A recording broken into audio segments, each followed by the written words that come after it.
প্রজাতন্ত্রের 22 লক্ষ কর্মচারীদের প্রাণের দাবি, ন্যায্য অধিকার দাবির আদায়ের লক্ষ্যে সচেষ্ট ছিল, বর্তমানেও আছে, ইনশাল্লাহ ভবিষ্যতে নবম পে স্কেল বাস্তবায়ন ছাড়া কেউ ঘরে ফিরবে না। যার উদাহরণ আপনারা নিজেরা জানেন। দাবি আদায় পরিষদের যেদিন ভুকা মিছিল, আমাদের 2 শতাধিক নেতাকর্মী আহত হয়েছেন, গুরুতর আহত হয়েছেন। আমাদের 6 জন সহকর্মীকে, সহযোদ্ধাকে হাজতখানায় নেওয়া হয়েছে।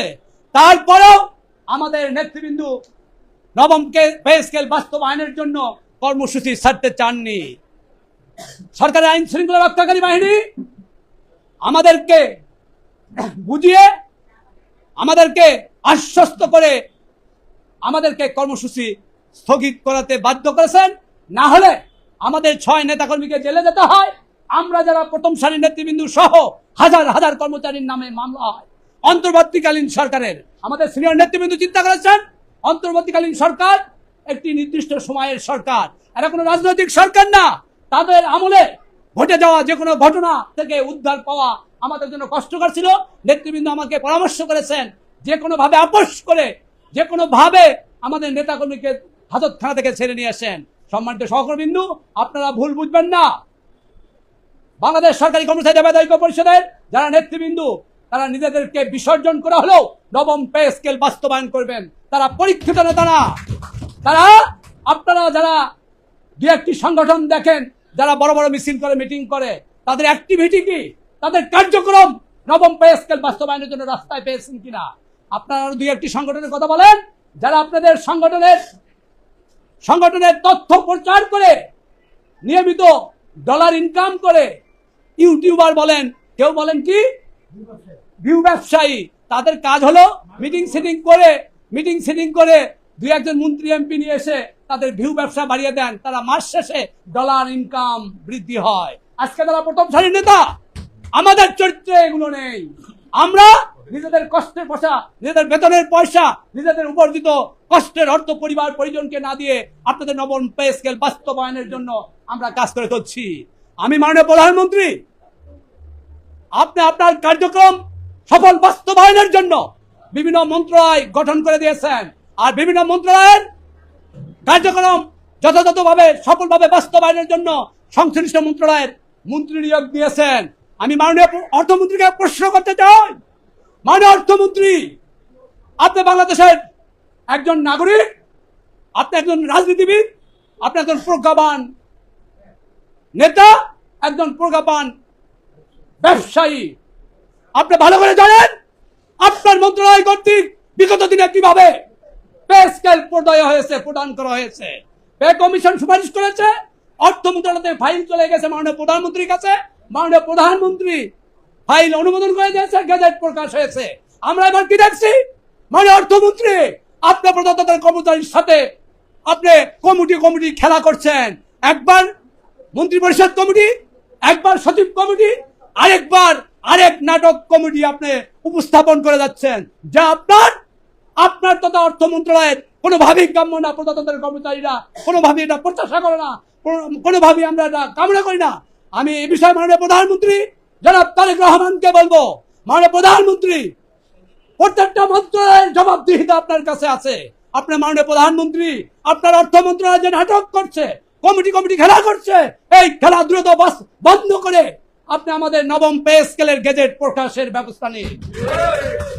আমরা গভীরভাবে লক্ষ্য করছি, আমাদের সিনিয়র নেতৃবৃন্দ তার বক্তব্যে বলেছেন, আপনার শ্রদ্ধেয় মা প্রয়াত 3 বারের সাবেক প্রধানমন্ত্রী বেগম খালেদা জিয়া আমাদের প্রজাতন্ত্রের নেতৃত্ব যারা দিয়েছেন তাদেরকে কিভাবে সম্মানিত করেছেন। যে কোনো ক্রাইসিস, যে কোনো প্রয়োজনে তাদেরকে প্রধানমন্ত্রীর কার্যালয়ে যাওয়ার সুযোগ ছিল, তাদেরকে রেড পাস দেওয়া হয়েছে।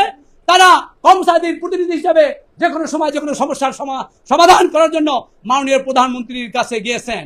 মাননীয় প্রধানমন্ত্রী সদয় হয়ে বিভিন্ন সময় কাজ নেই, মজুরি নেই, এটি হয়েছিল। মন্ত্রী পরিষদ সচিব ছিলেন শাহাদাত হোসেন। এই শাহাদাত হোসেন 1 থেকে 6 বিএনপির ক্ষমতার সময়ের মধ্যে এই শাহাদাত হোসেন এই কাজ নাই মজুরি নাই এই প্রজ্ঞাপনটি জারি করেছিলেন। কিন্তু মাননীয় প্রধানমন্ত্রী তৎকালীন মন্ত্রী পরিষদ সচিবের এই আদেশ জারির জন্য আমানুল্লাহ আমান সহ তরিকুল ইসলাম সহ ব্যারিস্টার আমিনুল ইসলাম রাজশাহীর 5 মন্ত্রী সহ করে দিয়ে দ্রুততার সাথে কর্মচারীদের সমস্যার সমাধান করে দিচ্ছেন। মাননীয় প্রধানমন্ত্রী, আজকের এই প্রস্তুতিমূলক 22 তারিখের প্রতিনিধি সভা থেকে আপনাকে সবিনয় অনুরোধ করতে চাই, আপনার অর্থ মন্ত্রণালয়ের প্রতি আপনি নজর রাখুন, অর্থমন্ত্রীকে ডাকুন, এই কমিটি খেলা বন্ধ করুন, নবম পে স্কেলের গেজেট জারি করুন। আমরা ইতিপূর্বে দাবি আদায় পরিষদের পক্ষ থেকে আমরা মাননীয় প্রধানমন্ত্রী আমাদের প্রতি সদয় হয়ে 6 তারিখের ভুকা মিছিলে কর্মচারীদের দুর্দশার কথা বিবেচনা করে তিনি নির্বাচনে ইস্তিহারে রেখেছিলেন নবম পে স্কেল তাদের সরকার ক্ষমতায় গেলে যত সময় দেওয়া হবে। মাননীয় প্রধানমন্ত্রী, দীর্ঘ সময় অতিক্রান্ত হলেও আপনার দেয় অন্যান্য কর্মসূচি, নির্বাচনে ইস্তেহারে দেয় কর্মসূচির সফল বাস্তবায়ন চলছে। প্রজাতন্ত্রের কর্মচারীরা 6 সদস্য পরিবার নিয়ে কোনোভাবেই তাদের পরিবারের ব্যয়ভার বহন করার সুযোগ পাচ্ছেন না। অনাহারে ধার দেনায় জরাজীর্ণ। আমি সবিনয়ে বলতে চাই, আমাদের দাবি আদায় পরিষদের সংবাদ সম্মেলনের মাধ্যমে আপনাকে সবিনয় অনুরোধ করা হয়েছিল 10 আগস্ট 2026-এর মধ্যে গেজেট প্রকাশ করবেন।